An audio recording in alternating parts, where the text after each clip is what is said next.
ठीक है। एक्सरसाइज 6.4 का क्वेश्चन नंबर 1, ठीक है। एरिया ऑफ ट्रायंगल, हमें दिया हुआ triangle ABC is similar to triangle DEF. First question में triangle ABC is similar to triangle DEF. ये दो ट्रायंगल हमें सिमिलर दिए और हमें दिया हुआ है area of triangle ABC is 64 centimetre. Area of triangle ABC is equal to 64 centimetre square. ये एरिया ऑफ ट्रायंगल एबीसी है। उसके बाद हमें दिया है area of triangle DEF. Area of triangle DEF equal to 121 centimetre square. If EF equal to 15.4, EF equal to 15.4 centimetre. हमको बोल रहे हैं कि ढूंढो BC, फाइंड BC। BC ढूंढना हमने, ठीक है। तो फाइंड क्या करना है? BC। We have to find the value of BC, ठीक है। BC ढूंढने के लिए हमें जो चीजें दी हुई है, एरिया ऑफ ट्रायंगल दिया है। लास्ट क्लास में हमने पढ़ा था areas of two similar triangle.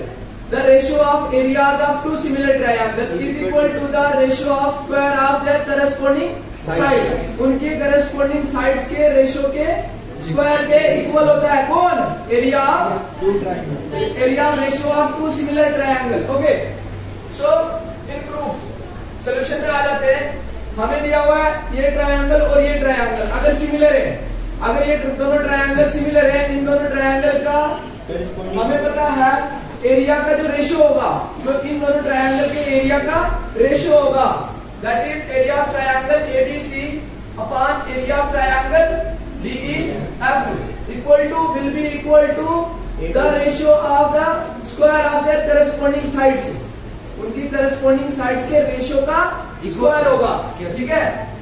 तो AB अपॉन DE का square equal to BC upon EF का square equal to AC upon DF, AC upon DF का स्क्वायर। ये चीज जो है ये इसकी इक्वल होगी। ओके, सो अब देखो हमारे पास ये चीज है। अब हम पूरा लेने की हमें जरूरत नहीं है। अब देखो हमारे पास ये दो ट्रायंगल सिमिलर दिए थे। इन दोनों ट्रायंगल का जो एरिया का रेशियो होगा वो उनकी करस्पॉन्डिंग साइड के रेशियो के स्क्वायर के इक्वल होगा। ये हमें पता है, थ्योरम लास्ट में पढ़ी थी 6.6। तो अब हमें जो चीज दी हुई है वही चीज लेंगे जिसकी हमें जरूरत है। हमें दिया हुआ है EF। देखो EF वाला किसमें आ रहा है?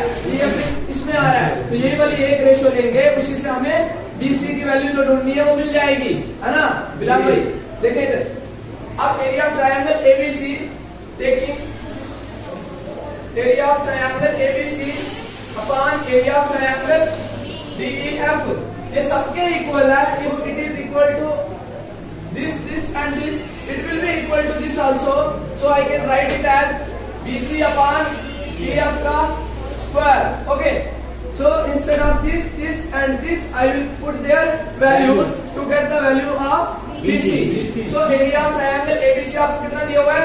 64 centimetre square upon area of triangle DEF 121 centimetre square. Centimetre square से सेंटीमीटर स्क्वायर कैंसिल, ठीक है।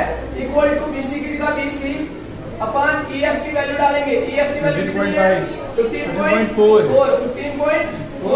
और सेंटीमीटर एज इट इज, ठीक है। हाँ, स्क्वायर का स्क्वायर आएगा। अब हमने we have to find the value of BC। To find the value of BC should be separated on one side. So for getting it separated from on one side, यहाँ पे square है, इधर आपको क्या बनेगा? रूट, ठीक है। तो square root of 64 upon 121 equal to BC upon 15.4। So square root of 64 will be 8 upon 11। अब ये इधर डिवाइड में है, इधर आएगा मल्टीप्लाई हो जाएगा, मल्टीप्लाई 15.4 इक्वल टू BC। अब ये कैलकुलेशन करके हमें BC की वैल्यू मिल जाएगी, ठीक है। यहाँ पे देखो, उसके बाद अब ये पॉइंट उड़ाएंगे, अपान में क्या आएगा? 10, क्योंकि पॉइंट के बाद 1 डेसिमल प्लेस है, ठीक है। तो अब पॉइंट उड़ाया, अपान में कितना आया? 10। अब ये आ रहे हैं दोनों 2 के टेबल में, 2 4 8, 2 5 10। अब हमारे पास आया 154 भी 11 के टेबल में आ रहा है। देखो इसके बाद हमारे पास आया 4/11 इंटू 154/5 इक्वल टू BC।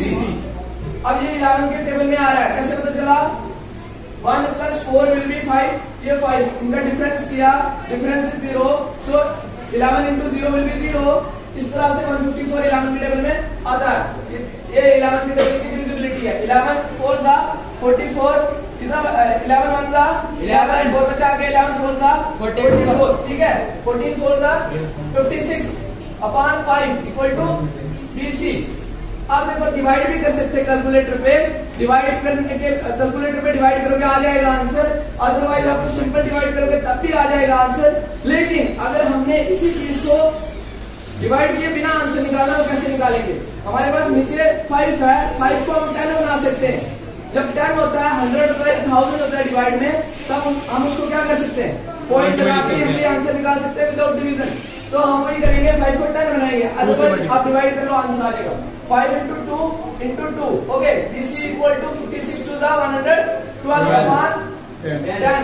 सो इसका पॉइंट लास्ट पे होता है, जिसका पॉइंट कहीं नहीं होता उसका पॉइंट कहाँ होता है? तो 1 डेसिमल 1 0 है तो पॉइंट 1 डेसिमल पीछे आएगा। तो value of BC will be 11.2 centimetre. ये BC की वैल्यू आएगी आपके पास, ओके।